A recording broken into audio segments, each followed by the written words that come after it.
Bwana Yesu asifiwe. Yesu alipokufa, tulikufa na yeye. Tukaua ule mwili wa dhambi. Tukaua ule mwili ulikuwa mchafu. Tukaua ule mwili ulikuwa najisi kwa Mungu. Tukaua ule mwili ulikuwa haupendezi mbele za Mungu. Na sasa tukafufuka na yeye, tukafufuka na mwili ambao umeoshwa, umesamehewa, umetakasika, mwili ambao ni msafi mbele za Mungu.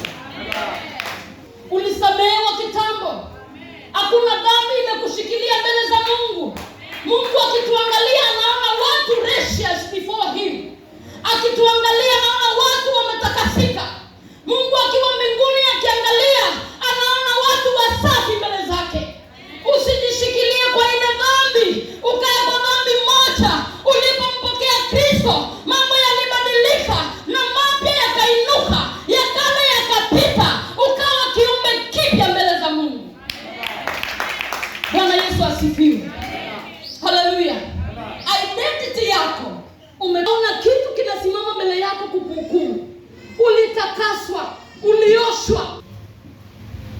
1 Corinthians, introduction yangu ni kubwa. 1 Corinthians chapter 12. 1 Corinthians chapter 12. 1 Corinthians chapter 12